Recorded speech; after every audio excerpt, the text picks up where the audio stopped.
Hi everyone. So I did my ethology project on the effects of temperature on feeding behavior of the American robin. So the American robin is the most widely distributed thrush across North America. And if you look at that map over in the corner, you can see that they pretty much live throughout the entire continent. And so to be able to do so, they are able to thrive in a wide range of habitats. So they're pretty much equally as successful in the natural environments, where they prefer to live in forests and riparian ecosystems, as well as more anthropogenic habitats, so like cities and suburbs, and where we are right now. And a little fun fact is that they actually prefer areas with a lot of short grass for breeding. So like your lawns would be a perfect example of that. And so they are also a harbinger of spring, especially along the East Coast, because they start to appear when the temperatures are getting warmer, and that is often one of the first things that people see as a sign of spring. And with that being said, they are a migratory species. So if you look at the map one more time, the red area at the top is where they spend the summer months. The purple is where they're located year-round, and at the bottom in the blue, that is where they spend their winters. And so this is what they look like. They're actually named after the European robin, even though the two species are not taxonomically related, they just have a very similar appearance. And as you can see on this image, the dorsal side of this bird has dark gray feathers, with the ventral side being super bright orange, which you would think would make it kind of hard for them to camouflage based on how bright their stomachs are, but they're actually very good at that. I learned throughout this project. And these birds do not exhibit extreme sexual dimorphism, so the males and females pretty much look similar. And juveniles have the same appearance, except they're just not as pigmented as the adults.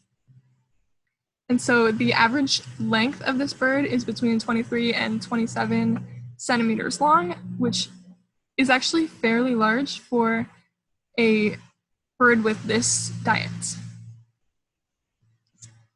And that brings us to our next slide, which is all about their diet.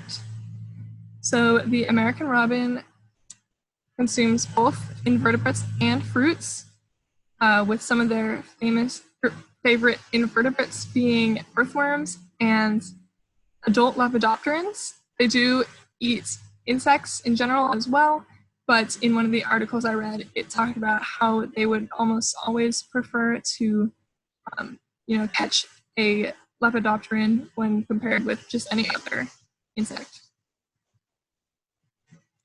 And an interesting fact about their diet is that it does exhibit seasonal variation. So in the warmer summer months, they're going to prefer to consume invertebrates.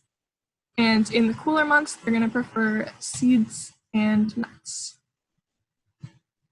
And this brings us to our question, which was, does the preferred feeding substrate of American robins change based on current weather conditions? So my hypothesis was yes, that if the weather was sunny and warm, the robins would display the greatest feeding activity on invertebrates, and in the cooler temperatures, the majority of time would be spent foraging for fruits and nuts. And so all of my observations for this experiment were conducted in Moore Grove Park in Livermore, along this creek trail right here that is highlighted in yellow.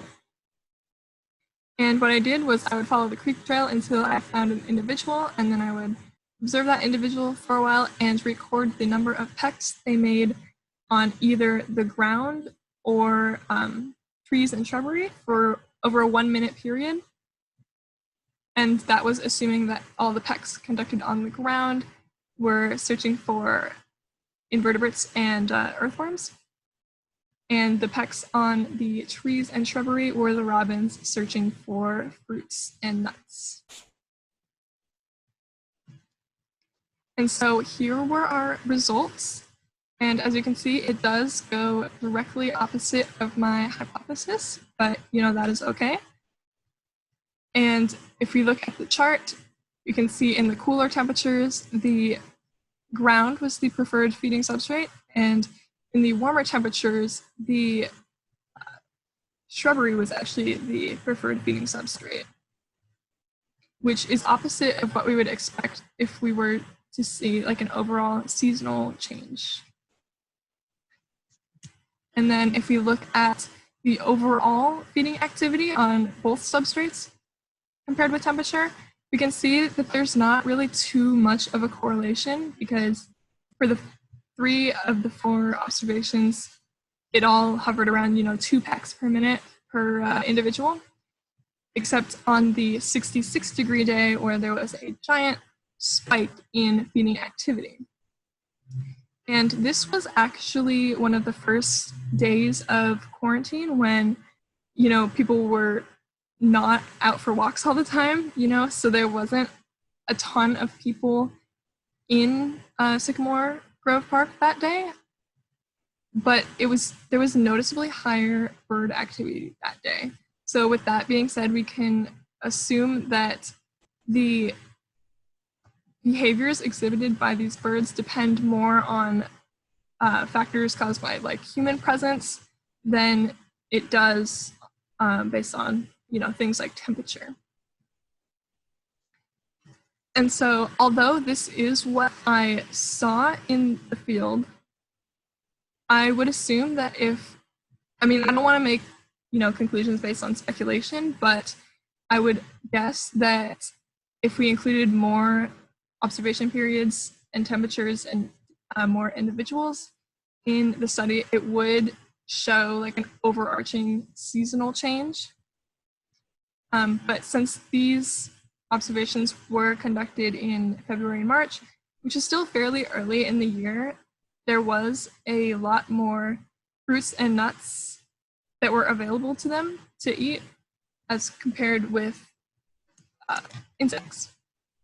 And so another article that I read showed that the lepidopterans, adult lepidopterans at least, had the greatest abundance in October and November, which is pretty late in the summer. And so although they are around now, they're not going to peak for another couple months, which could cause the robins to, prefer fruits and seeds for now. And the robins are also known to, when they forage on the ground at least, they tend to forage near areas that are covered, like along the tree line or, underneath the bush and stuff like that, where they're able to hide. And although I did observe a few individuals foraging on the ground, it is quite possible that there were a ton more that I just didn't see because they were hidden by shrubbery. And another reason why we could have gotten what we did is that along the creek trail, the areas that I was able to get closer to the creek where most robins were found, had a rocky creek bed, which would have discouraged foraging on the ground in that specific area because, if you're a robin, you're not going to want to peck at the ground if it's covered in rocks because, you're going to hurt your beak.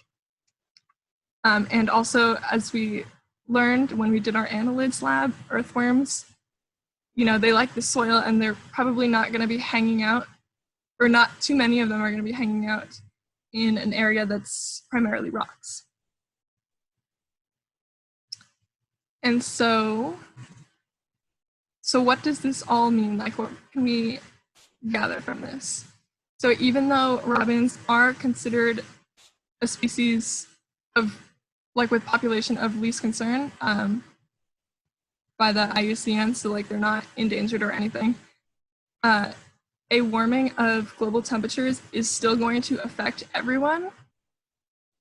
And it's important to understand how these warmer temperatures are going to affect the world as a whole. And even though something as small as the robin preferred food source of American robins, a change in this feeding behavior does have the potential to alter like an entire ecosystem because as we've learned, trees rely on, birds and other animals to spread their seeds to new areas. And if, one food source starts being preferred by the robins over another, we might not see the same distribution of seeds and, things like that anymore. So, and then here are my references.